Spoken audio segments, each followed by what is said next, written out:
Bismillahirrahmanirrahim. Assalamualaikum warahmatullahi wabarakatuh. Perkenalkan, nama saya Chandra Nova Gusti Pangestu, NPM 0651160069. Di sini saya ingin mempresentasikan penelitian saya yang berjudul Analisis Sentimen pada Media Belajar Online menggunakan support vector machine berdasarkan opini publik. Di sini ada 3 poin yang akan saya bahas. Yang pertama, perancangan dan implementasi. Yang kedua, hasil dan pembahasan. Yang ketiga, kesimpulan dan saran. Sebelumnya ada metodologi yang saya gunakan, yaitu support vector machine. Algoritmanya yang pertama mulai, lalu data teks, kemudian dilakukan pre-processing, kemudian dilakukan pembobotan, kemudian dilakukan klasifikasi SVM. Jika klasifikasi SVM labelnya lebih dari 0, maka termasuk ke sentimen positif. Jika labelnya 0, itu termasuk sentimen negatif, kemudian hasilnya disimpan, lalu selesai. Kemudian di sini ada algoritma pre-processingnya. Yang pertama dilakukan cleansing, lalu tokenisasi, filtering, dan stemming, dan selesai. Dan di sini ada flowchart sistemnya. Yang pertama mulai, lalu dataset yang telah bersih, dilakukan proses datasetnya dimasukkan ke kamus positif dan negatif, lalu dijadikan konversi kata ke matriks, dan dataset bersih, dan lalu dilakukan pelabelan kelas. Setelah itu dilakukan pembobotan sentimen menjadi matriks sentimen, kemudian training data dengan SVM, lalu dilakukan cek akurasi training, lalu ke confusion matrix, lalu hasil akurasi training, kemudian dilakukan testing data dengan SVM, lalu dilakukan cek akurasi testing kembali, kemudian confusion matrix kembali, dan dilakukan hasil akurasi testing kembali, dan selesai. Dan di sini ada dataset mentah yang telah saya scraping dari Google Play Store. Dan di sini ada dataset yang telah saya beri label. Jika labelnya 1 tadi, maka itu termasuk ke sentimen positif ya. Dan jika labelnya 0, itu termasuk ke sentimen negatif. Kemudian ada proses pre-processing. Yang pertama case folding. Case folding itu merubah semua kata menjadi huruf kecil. Kemudian ditokenisasi. Tokenisasi itu seperti pemotongan string. Jadi semua kata-kata di sini dipotong satu persatu. Kemudian setelah tokenisasi dilakukan filtering. Filtering ini berfungsi untuk menghilangkan kata-kata yang tidak perlu seperti di, dari, adalah, dan sebagainya. Setelah itu dilakukan stemming. Stemming tersebut dilakukan untuk menghapus kata-kata seperti membantu menjadi bantu, jadi merubah ke bentuk dasar kata tersebut. Kemudian di sini ada output dari hasil TF-IDF yang saya running. Dan di sini ada hasil dari dataset mentah menjadi dataset bersih. Contohnya, maaf ini kok saya nggak bisa login akun Geniusnya, menjadi maaf nggak bisa login akun Geniusnya, baca koneksi. Seperti itu. Dan di sini saya melakukan proses scaffold cross validation. Di sini saya melakukan pengulangan selama 10 kali dengan data uji yang berbeda-beda. Dan mendapatkan nilai rata-rata akurasi sebesar 96,6%. Dalam pembagian data latih dan data uji serta memiliki nilai error sebesar 3,4%. Terdapat nilai akurasi terendah dari seluruh hasil uji coba yang saya lakukan, yaitu pada volt ke-6 dengan nilai 93% dan error 7%. Sedangkan untuk nilai akurasi tertinggi dari seluruh uji coba terdapat pada volt ke-5 dengan nilai 99% dan nilai error sebesar 1%. Dan di sini juga ada proses scaffold cross validation untuk ruang guru. Di sini mendapatkan rata-rata akurasi sebesar 96,6%. Dan dalam pembagian data latih dan data uji serta memiliki nilai error sebesar 3,4%. Nilai akurasi terendahnya di sini pada volt ke-6 yaitu 93% dan nilai error 7%. Sedangkan untuk nilai akurasi tertingginya pada volt ke-5 dengan nilai 99% dengan error 1%. Kemudian ada proses confusion matrixnya. Pada hasil uji coba di sini dari 1000 data dengan partisi persentase yang berbeda-beda sebanyak 5 kali pengujian, didapatkan hasil bahwa pada pengujian pertama memiliki nilai akurasi terendah, yaitu 83%, dengan data testing 100 dan data training 900.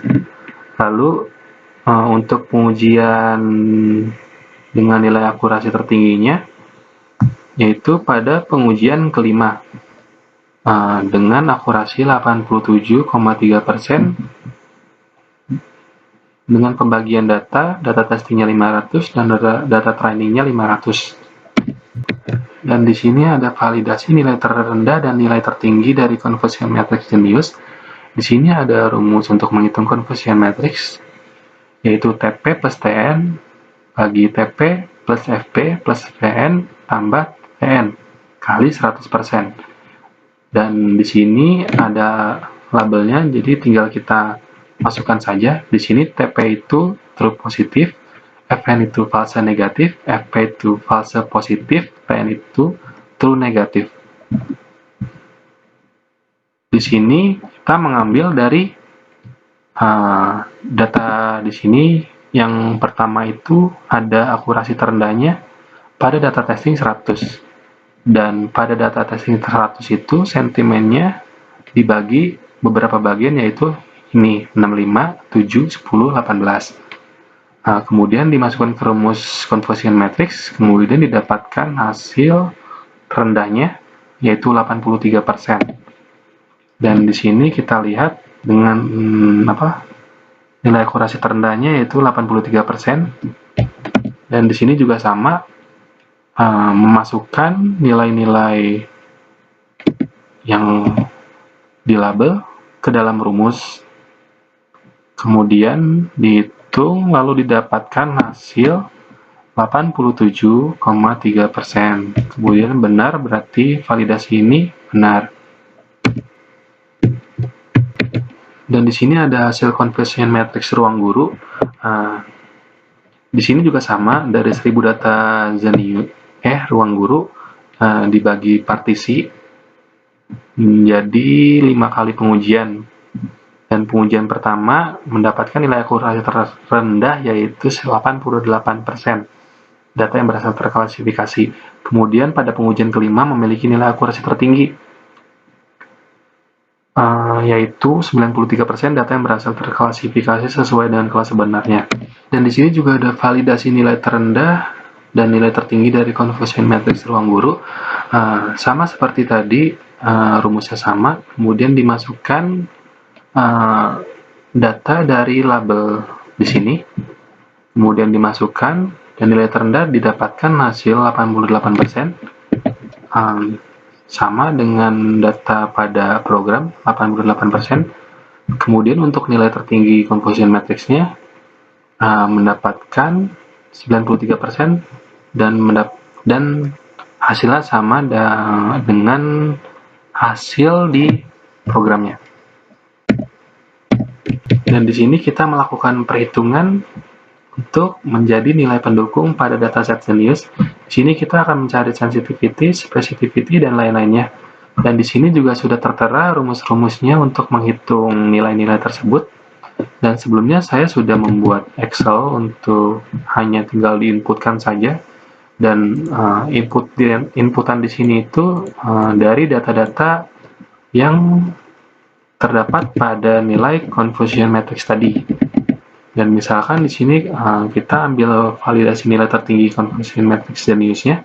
Di sini terdapat TP true positifnya 216, kita taruh di sini 216. Kemudian Fn-nya 12, di sini kita taruh 12. Kemudian di sini Fp 26 dan di sini benar Fp 26. Lalu untuk Tn-nya 46, di sini kita taruh 46. Kemudian langsung muncul nilai-nilai hasil dari masing-masing perhitungan sesuai dengan rumus yang di sini. Kita ambil contoh, misalkan sensitivity. Di sini sensitivity untuk positif, untuk label positifnya yaitu 0,947. Di sini sensitivity untuk kelas label 1 positif, yaitu 0,947 itu benar. Kemudian untuk label 0-nya, di sini sensitivity-nya 0638. Dan di sini benar 0638. Contoh lagi, misalkan kita cari precision, di sini misalkan precision pada label 1, di sini 0,892. Di sini benar 0,0892. Kemudian untuk label negatifnya 0-nya yaitu 793. Dan di sini benar 793. Lalu kemudian dari perhitungan data tertinggi Zenius menggunakan confusion matrix pada tabel sebelumnya dengan jumlah data sebanyak 1000 data yang dibagi menjadi 70% atau 700 data latih dan 30% atau 300 data uji, maka didapatkan nilai akurasi tertinggi yaitu 87,3% yang berhasil terklasifikasi ke dalam kelas sebenarnya.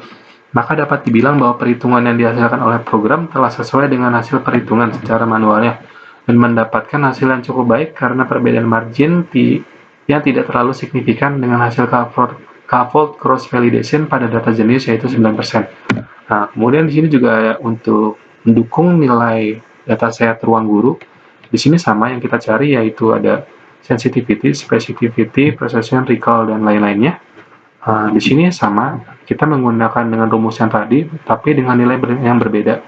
Di sini kita mencari dengan nilai ruang guru tadi dengan nilai tertingginya pada confusion matrix.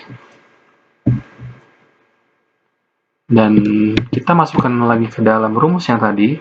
Di sini kita sudah menginputkan yang 449 TP di sini kita taruh di sini. Kemudian Fn 6 kita taruh di sini.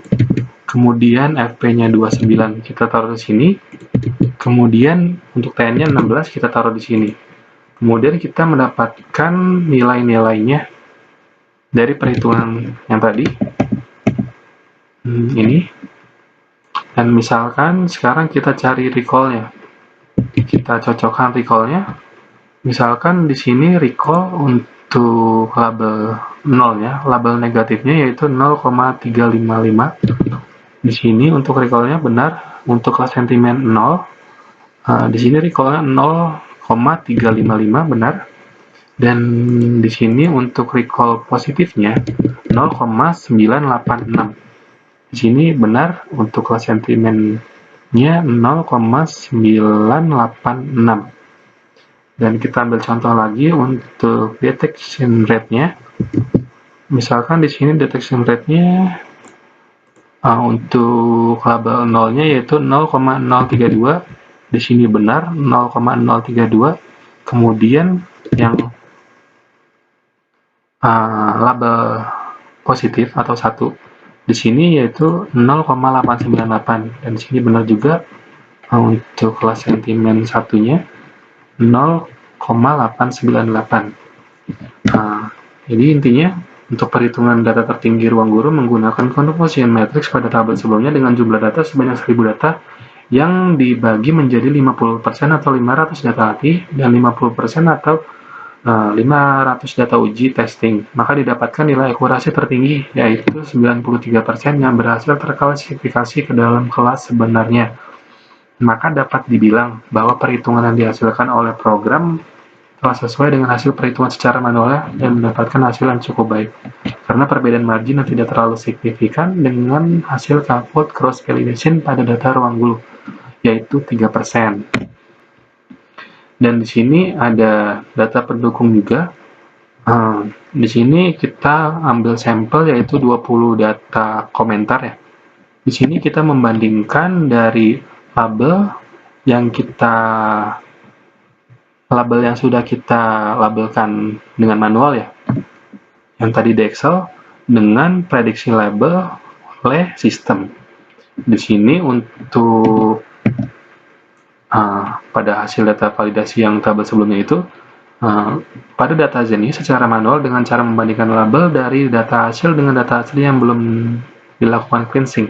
Setelah dilakukan validasi secara manual menggunakan 20 data hasil yang dibandingkan dengan data asli sebelumnya dilakukan cleansing, didapatkan sebanyak 16 data yang telah sesuai, yang telah dibandingkan, dan jika dikalkulasikan dengan seluruh jumlah data menghasilkan persentase sebesar 80%, dan validasi data yang tidak valid sebanyak 4 data, dan jika dikalkulasikan menghasilkan persentase sebesar 20%. Dilihat dari hasil persentase tersebut, dikatakan bahwa hasil validasi yang telah dilakukan cukup baik dikarenakan perbedaan yang tidak terlalu signifikan dengan hasil validasi menggunakan program.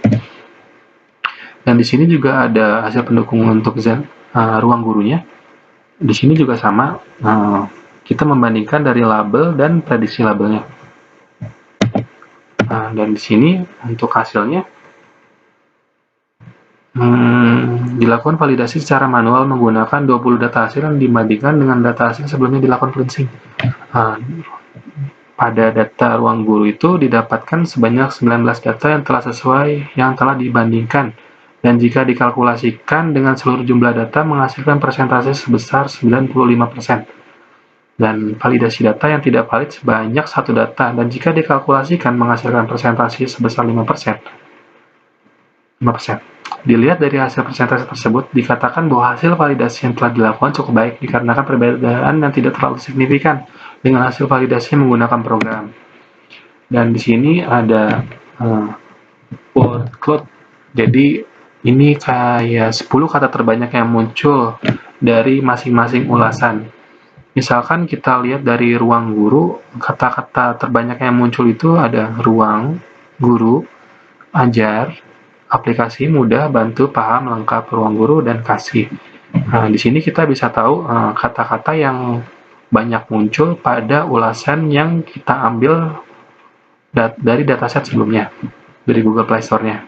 Kemudian di sini ada Zenius juga. Kata-kata yang sering muncul pada ulasan Zenius itu, yang pertama Zenius, kemudian ajar, aplikasi, banget, bagus, gratis, bantu, video, materi, mudah. Selanjutnya di sini ada tampilan GUI yang saya buat. Di sini misalkan kita memasukkan sebuah kalimat, nanti akan menghasilkan sebuah hasil di mana kalimat tersebut bersentimen positif atau negatif. Di sini misalkan kita kasih contoh, ketika kita input ruang guru ini sangat bagus, menghasilkan kalau kalimat ini bersentimen positif. Dan untuk contoh yang kedua, di sini diinputkan aplikasi ini sangat tidak bagus. Di sini mendapatkan hasil sentimen tersebut negatif. Dan yang ketiga, hasil uji cobanya, ketika kita inputkan aplikasi ini tidak terlalu jelek, mendapatkan sentimen positif.